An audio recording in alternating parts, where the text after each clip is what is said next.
ಇವತ್ತಿನ ವಿಡಿಯೋದಲ್ಲಿ ಯಾವ ಥರ ಡಾಟಾ ರೀಸೆಟ್ ಮಾಡಬೇಕು ಅಂತ ತಿಳಿಸ್ಕೊಡ್ತಾ ಇದ್ದೀನಿ. ಈ ಫೋನು ರೆಡ್ಮಿ 6A. ರೆಡ್ಮಿ ಫೋನಲ್ಲಿ ಯಾವ ಥರ ಡಾಟಾ ರೀಸೆಟ್ ಮಾಡಬೇಕು ಅಂತ ಹೇಳ್ಕೊಡ್ತಾ ಇದ್ದೀನಿ.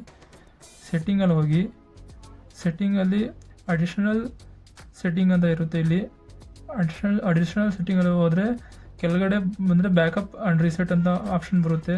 ಅದ್ರ ಮೇಲೆ ಕ್ಲಿಕ್ ಮಾಡಿ ಈ ಥರ ನಿಮ್ಗೆ ಯಾವ ಥರ ಬ್ಯಾಕಪ್ ಬೇಕು ಅಂತ ಎಲ್ಲ ಲೋಕಲ್ ಬ್ಯಾಕಪ್, ಆಟೋ ಬ್ಯಾಕಪ್ ಅಂತ ಎಲ್ಲ ಇರುತ್ತೆ. ನಾನು ಮಾಡ್ತಾ ಇರೋದು ಪೂರ್ತಿ ಡಾಟಾ ರೀಸೆಟ್ ಮಾಡ್ತಾ ಇದ್ದೀನಿ.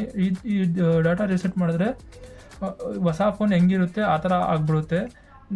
ನಿಮ್ದೇನಾದರೂ ಡಾಕ್ಯುಮೆಂಟ್ಸ್, ಫೋಟೋಸ್ ಏನಾರ ಇದ್ದರೆ ಮುಂಚೆನೇ ನೀವು ಬೇರೆ ಕಡೆ SD ಕಾರ್ಡ್ಗೂ ಬೇರೆ ಫೋನ್ಗೆ ಏನಾರ ಟ್ರಾನ್ಸ್ಫರ್ ಮಾಡ್ಕೊಬೇಕು. ಇಲ್ಲಾಂದರೆ ಇಲ್ಲಿ ಬ್ಯಾಕಪ್ ಸೆಟ್ಟಿಂಗು ಇರುತ್ತೆ. ಇದು ಬ್ಯಾಕಪ್ ಸೆಟ್ಟಿಂಗ್ ಆನ್ ಮಾಡಿದ್ರೆ ತಿರ್ಗಾ ಬ್ಯಾಕಪ್ ಡಾಟಾ ಬರುತ್ತೆ. ಇಲ್ಲಿ ಫ್ಯಾಕ್ಟ್ರಿ ಡಾಟಾ ರೀಸೆಟ್ ಅಂತ ಇರುತ್ತೆ. ಇದ್ರ ಮೇಲೆ ಕ್ಲಿಕ್ ಮಾಡಿ.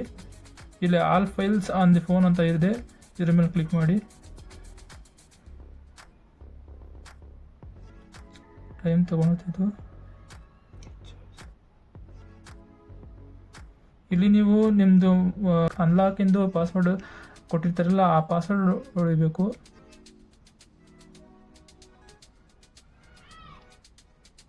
ಟೈಮ್ ತೊಗೊಳ್ತಿದೆ.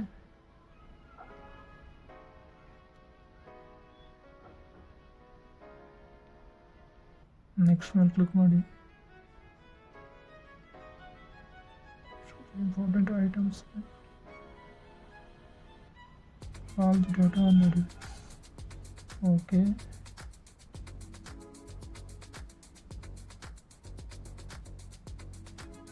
ಮೊಬೈಲ್ದು ಸ್ವಿಚ್ ಆಫ್ ಆಗಿ ಆನ್ ಆಗುತ್ತೆ.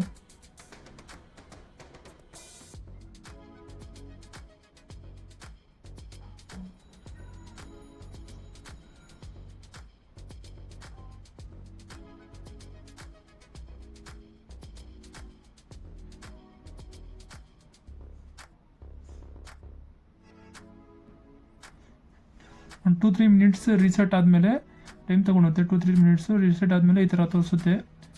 ಇಲ್ಲಿ ಕ್ಲಿಕ್ ಮಾಡಿ. ನೆಕ್ಸ್ಟು ಇಲ್ಲಿ ಲ್ಯಾಂಗ್ವೇಜ್ ಸೆಲೆಕ್ಟ್ ಮಾಡ್ಕೊಳ್ಳಿ.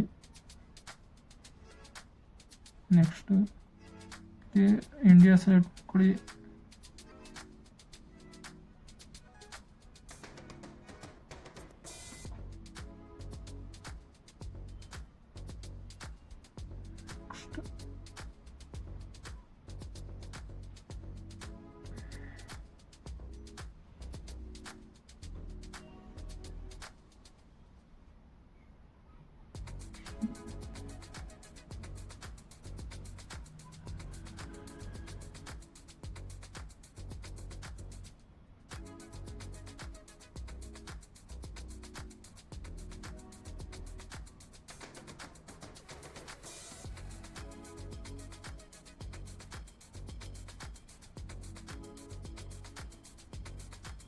Connected to the network.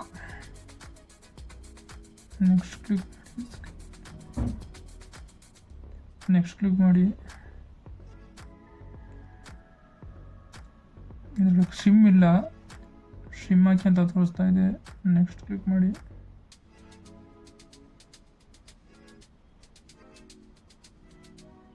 Accept ಕೊಡಿ.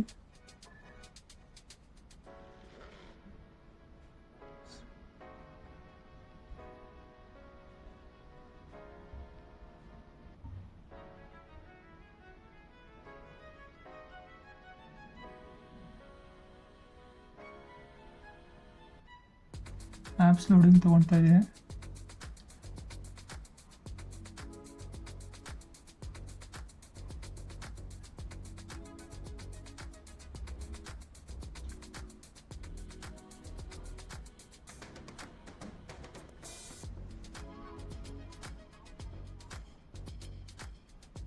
ಆ್ಯಪ್ಸ್ ಲೋಡ್ ಆಗಿದೆ ಇಲ್ಲ. ಈಗ ಲೋಡಿಂಗ್ ಆ್ಯಪ್ಸ್ ಆದಮೇಲೆ ಈ ಥರ ಲೋಡಿಂಗ್ ಎಲ್ಲ ಆ್ಯಪ್ಸ್ ಆಗುತ್ತೆ. ಈಗ ಇದರಲ್ಲಿ ಜಿಮೇಲ್ ಅಕೌಂಟ್ ಲಾಗಿನ್ ಮಾಡ್ಕೊಳ್ಳಿ. ಇಷ್ಟ ಆದರೆ ಲೈಕ್ ಮಾಡಿ, ಶೇರ್ ಮಾಡಿ. ಇದೇ ಥರ ವಿಡಿಯೋ ನೋಡಲು ನಮ್ಮ ಚಾನಲ್ನ ಸಬ್ಸ್ಕ್ರೈಬ್ ಮಾಡಿ, ಸಪೋರ್ಟ್ ಮಾಡಿ.